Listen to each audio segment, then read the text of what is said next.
उठे उठाओ। बस ठीक है, दर्द होने लगा यहाँ से।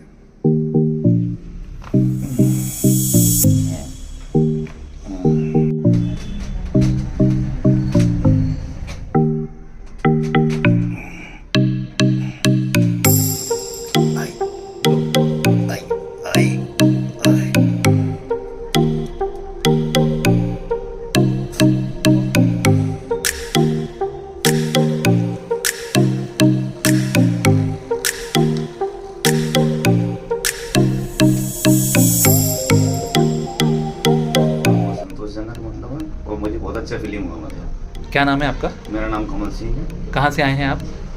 मैं गुना के पास कस्बा है आवन ग्राम से आया हूँ। अच्छा, क्या तकलीफ थी आपको?